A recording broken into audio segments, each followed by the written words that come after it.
Hello, my name is Tim Grady. I am from the Lawton Seventh-day Adventist Church, Lawton, Oklahoma, USA. Tonight we are going to be talking about Matthew 24 and how that relates to the church and how I believe that the church will be coming to the close of probation. So let's start with a word of prayer. Eternal God, please help me speak clearly. Please help me convey your message, your ideas through my mouth. Please let me not go off in tangents and off into rabbit holes that I tend to do. In the name of Jesus Christ, amen.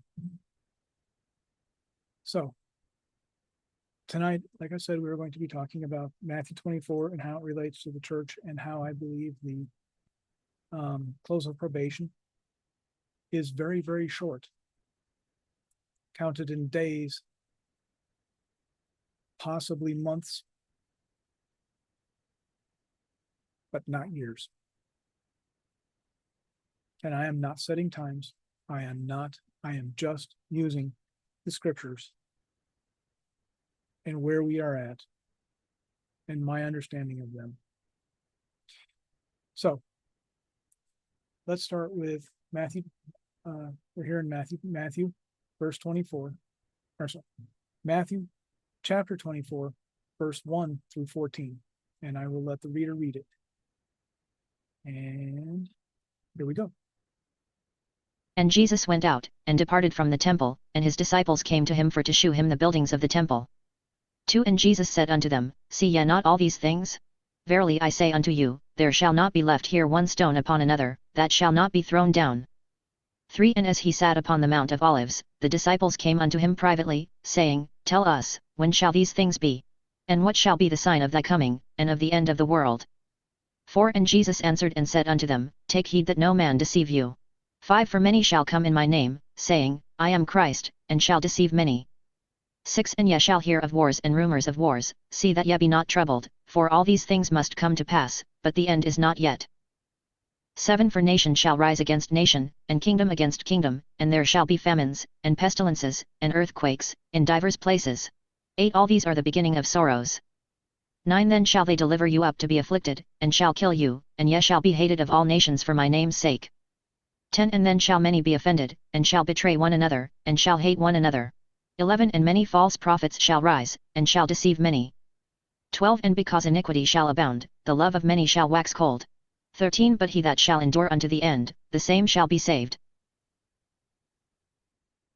14 And this gospel of the kingdom shall be preached in all the world for a witness unto all nations, and then shall the end come.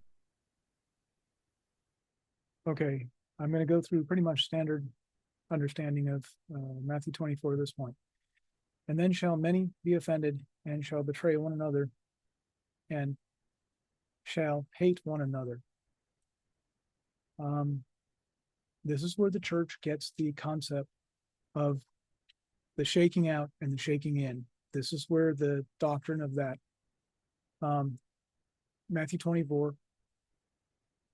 Matthew chapter 24, verse 10 is where the shaking out, shaking in, betrayal, and where we go from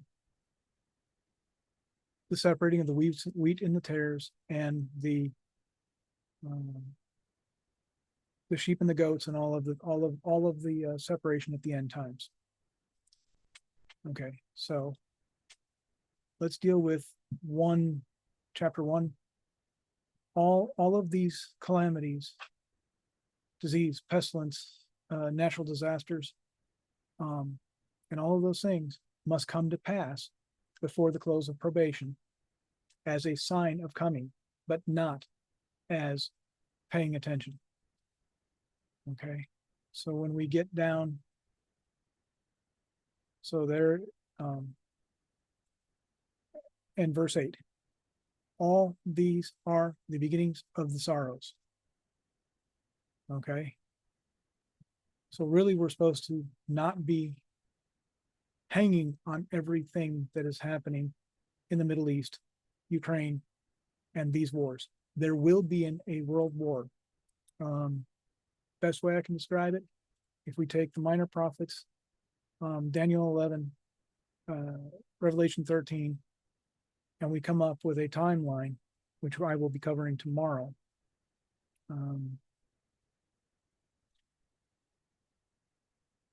So we're just covering how it affects the church and what the church is and what we're supposed to be looking for at the church. I'm going to give common quotes from Ellen White, and I'm going to just summarize them because I do not have time to go into the multitude that she has. So then when we come down to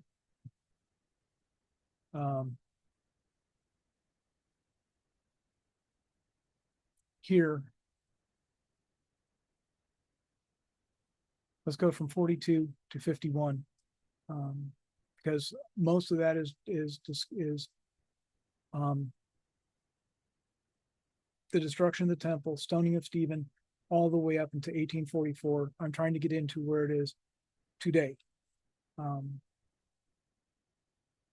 So let's listen to this. Watch therefore, for ye know not what hour your Lord doth come. 43 But know this, that if the goodman of the house had known in what watch the thief would come, he would have watched, and would not have suffered his house to be broken up. 44 Therefore be ye also ready, for in such an hour as ye think not the Son of Man cometh. 45 Who then is a faithful and wise servant, whom his Lord hath made ruler over his household, to give them meat in due season? 46 Blessed is that servant, whom his Lord when he cometh shall find so doing. 47 Verily I say unto you, that he shall make him ruler over all his goods. 48 But and if that evil servant shall say in his heart, My Lord delayeth his coming.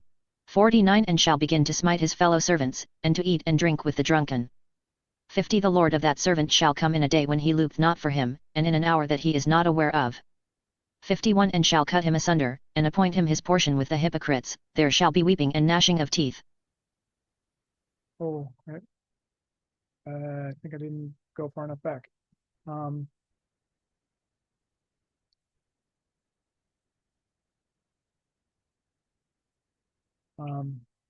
38 is very much for us today.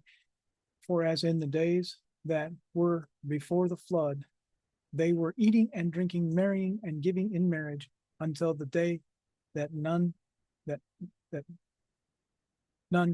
entering into the ark. The one that the verse I was looking for is where the gospel the first angel's message in Matthew 24, where it says that the everlasting gospel. Oh, that was back up here. Sorry. That was still up here.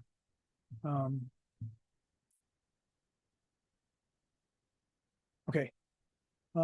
Matthew 24, verse 14. And this gospel of the kingdom shall be preached in all the world for a witness unto the nations, and then shall the end come. That is pivotal. So we can go to Revelation 14, and Revelation 14 verse 6. And I saw another angel fly in the midst of heaven, having the everlasting gospel to preach unto them that dwell on the earth, and to every nation, kindred, and tongue, and people. ANN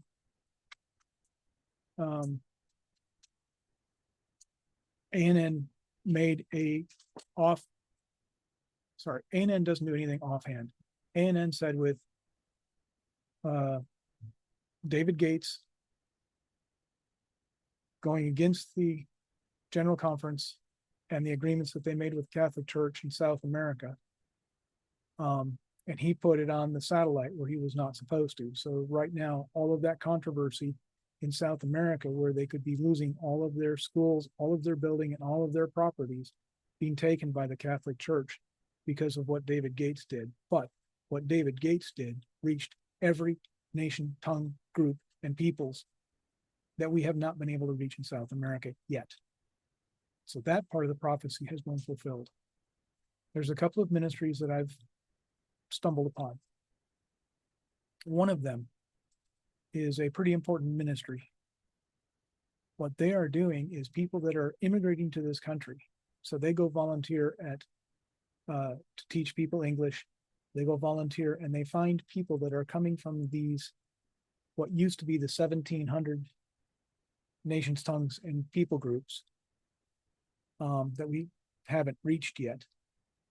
And they have been reaching these tongues and people groups here in the United States, Canada, Europe, South America, and other places where these people have immigrated to. With that, the man in white dreams and the other dreams that are happening in the from India up into the stands and all the areas where we cannot reach, God is now reaching them with dreams. My interpretation of that is God said he would raise up rocks if we did not do our job.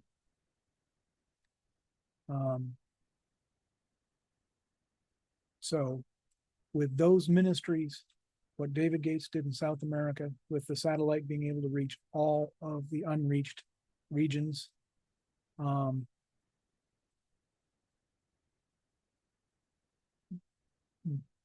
with what ANN said, that we may have reached that turning point, that little thing we have to check off before the close of probation, may have just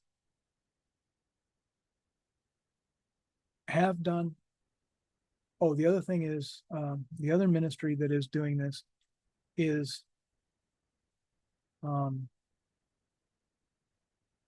Amazing Facts with the AI is able to reach 99 point whatever, like 99% of all of these people. Now, I've heard talk from Amazing Facts and some others that previously the Seventh-day Adventist Church said that these people need to be reached in their language. Now, I have just read Revelation. We must reach every. Let's reread Revelation 14, verse 6, first angel's message. And I saw another angel fly in the midst of heaven, having everlasting gospel to preach unto them that dwell on earth, and every nation, every kindred, every tongue, and every people. So, my question, if you could please leave it in the comments below, what that means to you. Does that mean that we have to reach it in their language, or can we reach it in a second language that they are? And that is pivotal, because if what Pastor Batchelor or Evangelist Batchelor, Doug Batchelor, has done, and this is spreading like wildfire, some of the things and some of the ministries and some of the what he has AI'd into multiple languages reaches those. So if that is the fact, we are either very, very, very, very, very close, or it has already passed, but that preaching to every nation, tongue, people group has happened. Okay, now let's move into the next thing. I'm going to have to go back to Matthew 24, and I'm going to go back to the beginning, and I'm going to have to break some of this down. And Jesus went into, okay, so we know in the temple, he came out of the temple, and they all said, please help us. We want to know where we are at. So Jesus said, these are the things to look for. These are signs. Okay. But what he's basically telling us when he says, where we just went over,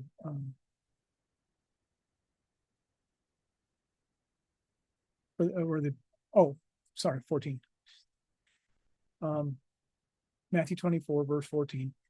And this gospel of the kingdom shall be preached into all of the world as a witness unto the nations, and then shall the end come.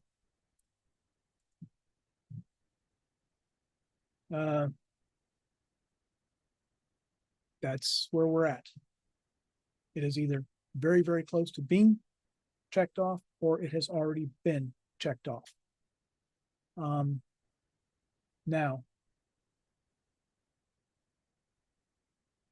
I'm gonna go into three. I'm going to paraphrase three quotes from Ellen White. First quote that I'm going to be paraphrasing is: the ship that will lose its superstructure, but will still make it to the end. Okay, so that is the one paraphrase, or there's a whole lot more to that. You can go back in depth. That is a whole study in itself. The next one I'm going to paraphrase is the train, and she says, "Get out of the train of, and jump to the train of salvation, where the two trains are passing." And that particular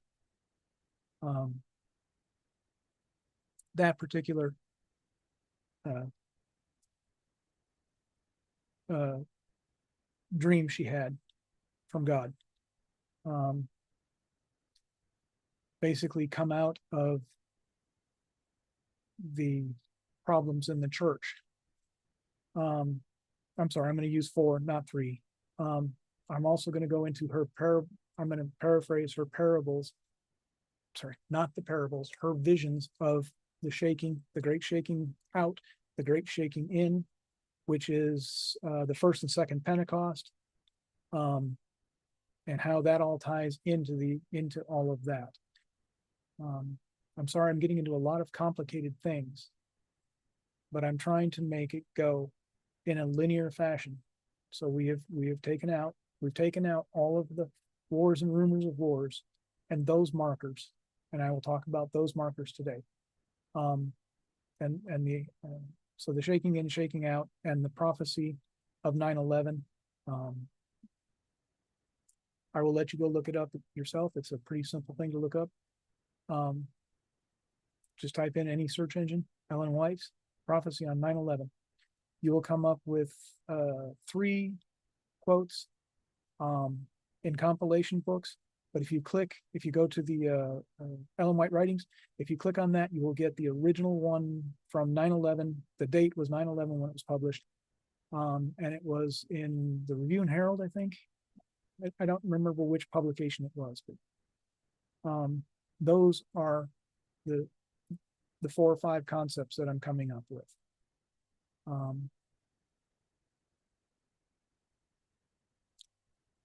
I can show many times in the scattering and gathering of the tribe of the north and the tribe of the south, and until they got put into Babylon, where governments, other nations' governments, punished the church. That is a pretty common theme in the Bible, so I don't think I need to go into that. I mean, you've got Egypt, Babylon, you've got all of the scatterings and gatherings from the time they crossed the River Jordan until they got captured by Babylon and taken over by Babylon. So though that is a pretty common theme, so I'm not going to go into that theme very much in detail. So now that I've mentioned the general background of what I'm going to be saying, I believe that the apostasy in the church with the United Nations, us tying to the United Nations, ultimately to the Catholic Church, whatever his name, Diop, that is running around the world representing us in front of the Catholic Church and the United Nations, and all of the things that a non-elected, non-part of the general conference made a subcommittee and made all of these rules going back to 1970.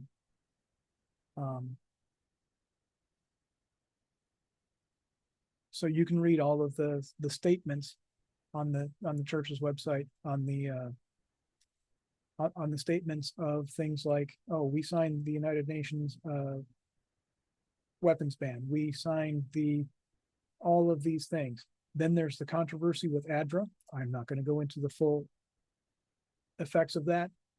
When we have our hospitals, all of them are performing abortions.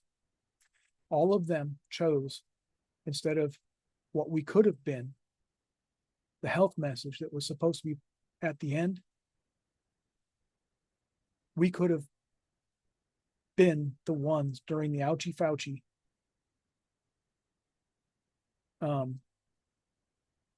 test run.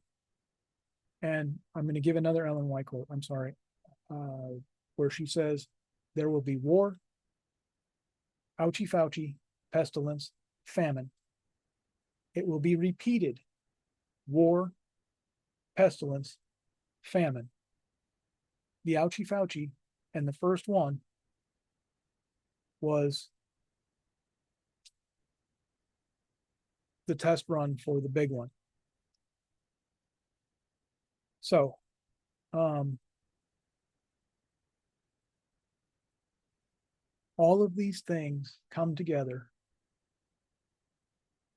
How long is God going to be patient with things like abortions in our hospitals, the affirmation statements, the one that hurt us the most right now, but there are other ones that will hurt us as bad as where they made the statement that said no religious exemptions. I'm not going to go into the history of what happened in World War I and World War II in Germany. I am not going to go with what happened in Australia and where the church had sold out many. Our church has not gotten a really good, I mean, we got Project White Coat. We've got many sellouts of our church members by the higher ups or the general conference. SDA Pearl, if you'd like to go there and look up what they're doing, I would highly recommend it. I'd also like you to look at what's going on at Liberty and Health Alliance and their statements where they would like the church to take responsibility for the damage they have done during the ouchie Fauci. So let's start wrapping this up. I don't want this going over 45 minutes. And we're already at 25 minutes. So we have don't follow. So we've got here where it's don't follow the wars, rumors of wars, the earthquakes in diverse places, and all those other things that are mentioned up to 7, 8. All these things are all the beginnings of the sorrows. My point is, God there has held the 4 winds of revelation. I mean, they're doing this and letting a little out here, a little out there. But when the church is ready, they're going to start releasing the 4 winds of strife. Okay.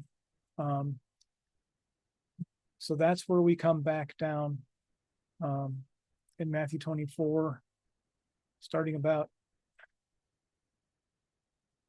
where no man,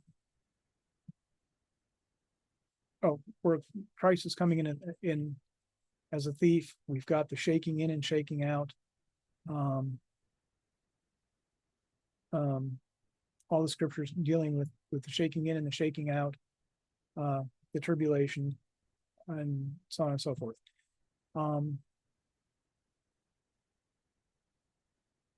And we get down in here. So that is all happening. I say this general conference meeting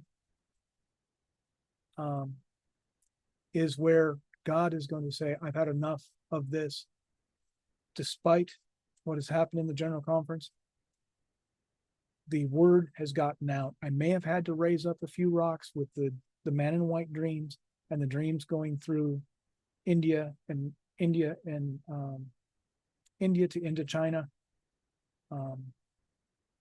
Basically India, China, and all those areas that are not reached yet are also being reached with dreams. And they're also being reached by Pastor Batchelor's AIing the gospel message. To them. And the question is, do you believe, and again, please answer this in the comments below, do you believe that we are supposed to reach these people in their tongue? Or can we use, if they understand a second language, that we can reach them in the second language? Can we give them a Bible that's already printed in a second language they understand? Because we must go word by word by word. And also these ministries that are finding people that are immigrating from these countries and witnessing to them in teaching them the language of the country they're going into, teaching them the immigration. Like in the United States, you have to take a test of your understanding of American history, and stuff like that. So they're teaching them English. They're teaching them those concepts, and they're also witnessing to them. So those specific ministries, let's just boil it down. I believe that those ministries that are doing David Gates down in South America, the missionaries that are going there to the countries of the dreams, and they are talking to them in either second languages or directly in their language. To all of what used to be the 1,700 language groups that we have not reached. I personally believe that we have gotten that check mark either off or very close to being checked off. Now, back to the general conference meeting. God is not going to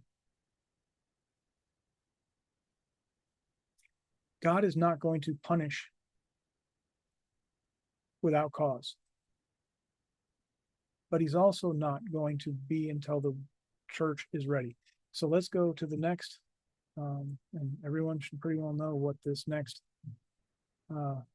verse is. It's going to be Matthew 25. And we are right here. Then shall the kingdom of heaven be linked unto 10 virgins, or sorry, let's just let the reader read it. Let's go down to 13. Then shall the kingdom of heaven be likened unto 10 virgins, which took their lamps, and went forth to meet the bridegroom. 2 and 5 of them were wise, and 5 were foolish. 3 they that were foolish took their lamps, and took no oil with them. 4 but the wise took oil in their vessels with their lamps. 5 while the bridegroom tarried, they all slumbered and slept. 6 and at midnight there was a cry made, Behold, the bridegroom cometh, go ye out to meet him. 7 then all those virgins arose, and trimmed their lamps. 8 and the foolish said unto the wise, Give us of your oil, for our lamps are gone out. 9 but the wise answered, saying, Not so, lest there be not enough for us and you, but go ye rather to them that sell, and buy for yourselves. 10 and while they went to buy, the bridegroom came, and they that were ready went in with him to the marriage, and the door was shut. 11 afterward came also the other virgins, saying, Lord, Lord, open to us. 12 but he answered and said, Verily I say unto you, I know you not. 13 Watch therefore, for ye know neither the day nor the hour wherein the Son of Man cometh. There we are. That is where we are at. We are the sleeping 10 virgins. This is also another part where they're talking about the shaking. This is another part that is in the doctrine of the shaking in and shaking out, is the 10 virgins here.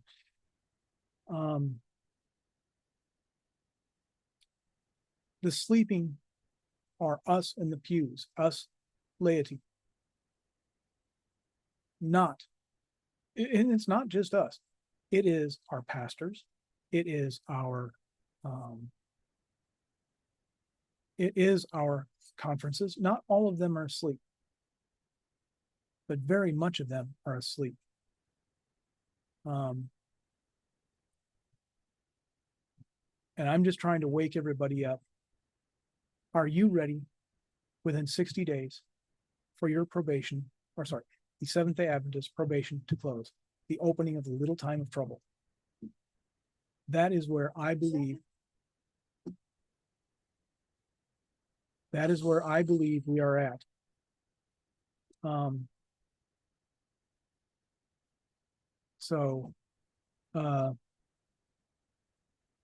Let's get back to the general conference meeting.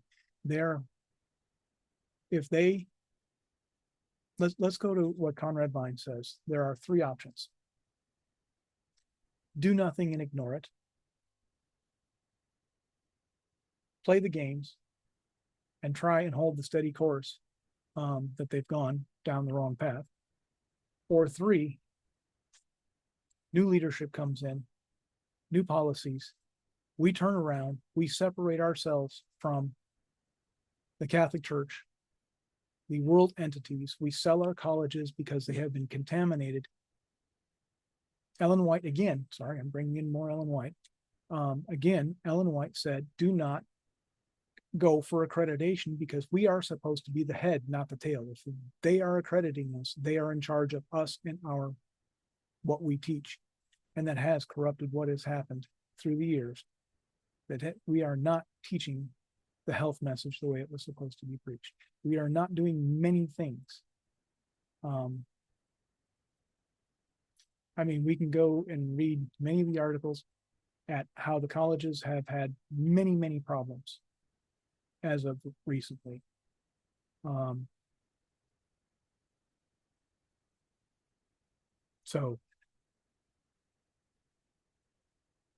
let me make another point. There is the general conference is not the church. The unions are not the church. The conferences are not the church. The church are the members, and the relationship between the members that is commanded to we come together, and individually our relation. So no preacher, no pastor, no evangelist can help you get to your relationship. They can strengthen your relationship as an iron sharpens iron, but nothing can get your relationship with God other than you. So let's make that perfectly clear.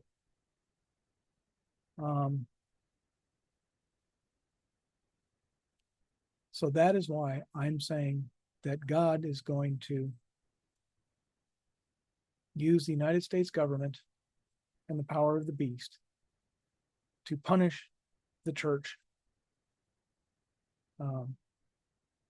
And that's why I believe we are so close to the close of probation.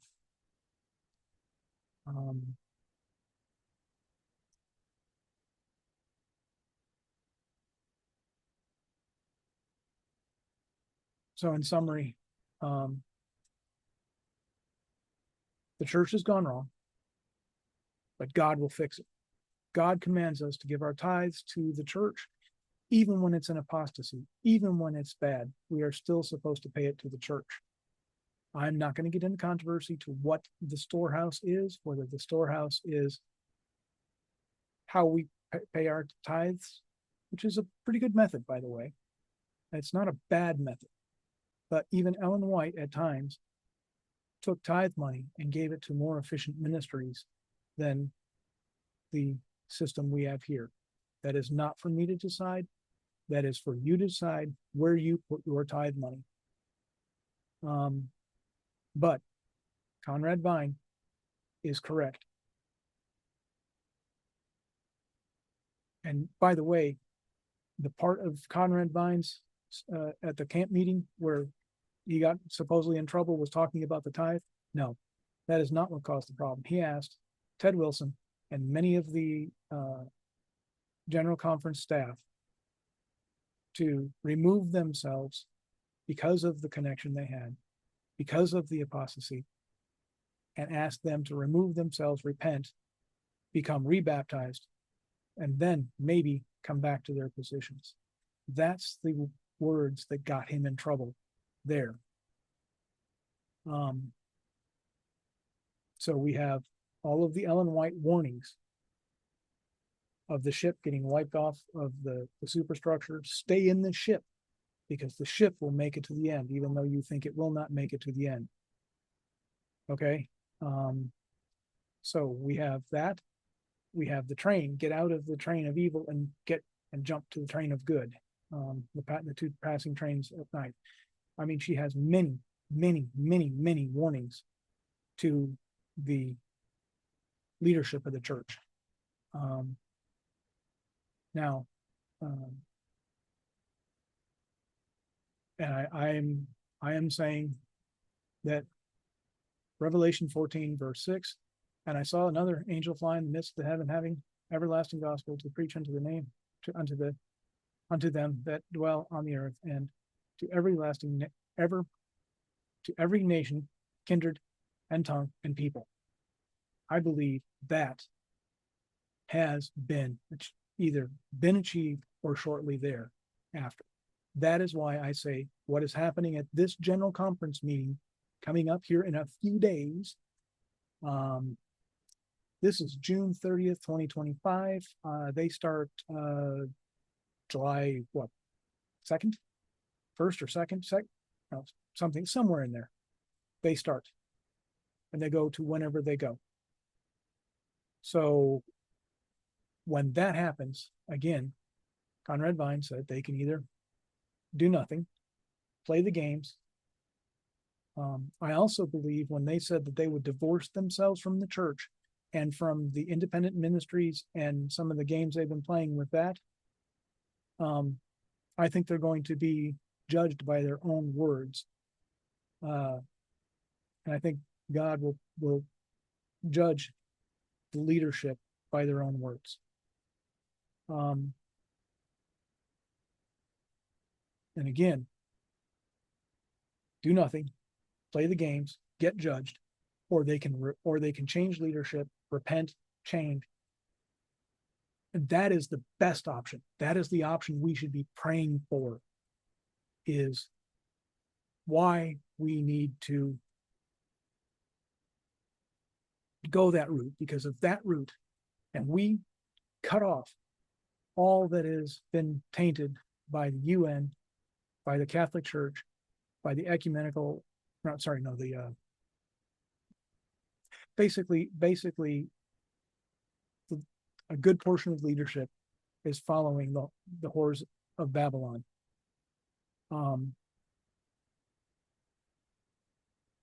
if we can do that and take that route, there will be more people saved, because that will make the news everywhere.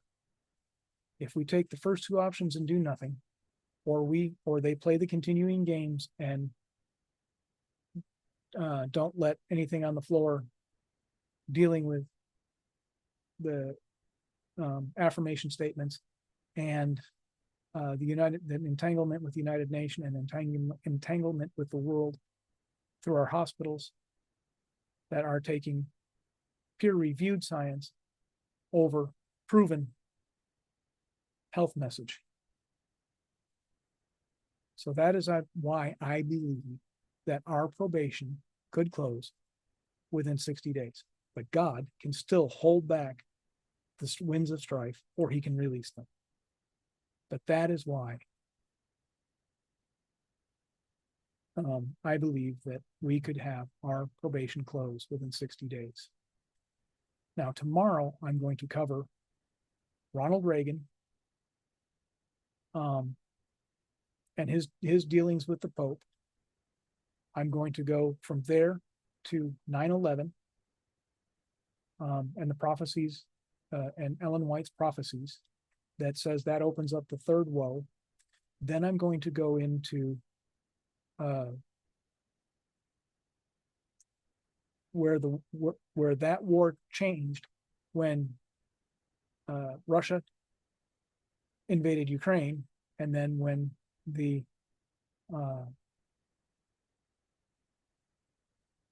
when radical Islam attacked Israel, and how and why I believe we are on the cusp of two more things that need to get checked off. One of them is the environmental disaster that is going to cause the Sunday law. And the other thing is the sealing in death of the sealing in death of the saints that are either young, old, weak, of where they, if they die now, they would be saved, but if they live, they would not make it through the little time of trouble. So that is coming. I will explain where I believe that is coming and where it is. Actually, part of it is here. Then I'm going to go into the seal between the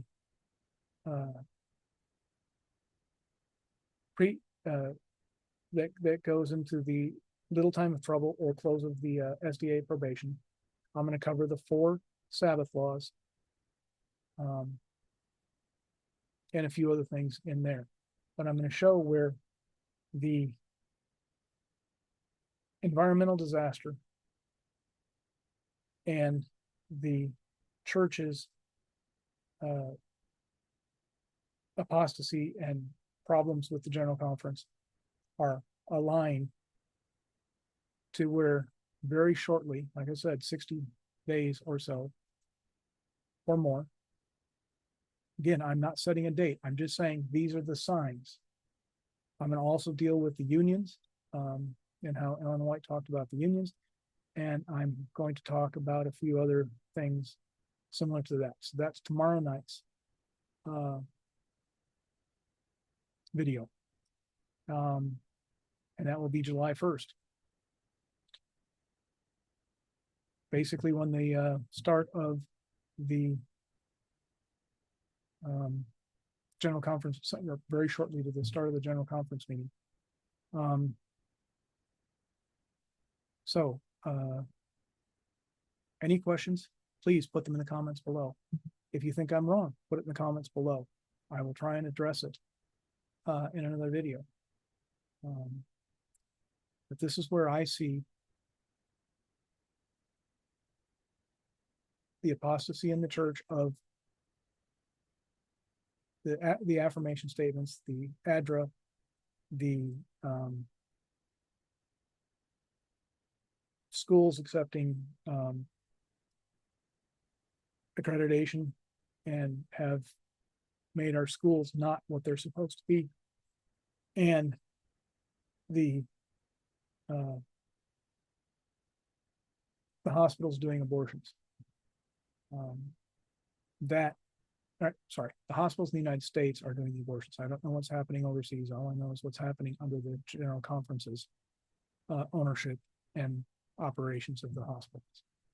And instead of using Ellen White's health message, they are using peer-reviewed, oftentimes incorrect, peer-reviewed science to instead, which if we would have done that during the Ouchie Fauci, we would have been able to change the world and witness to the world in a way that is not even imaginable how many people we could have reached by that. But I will close this off for now, and I will see you tomorrow night.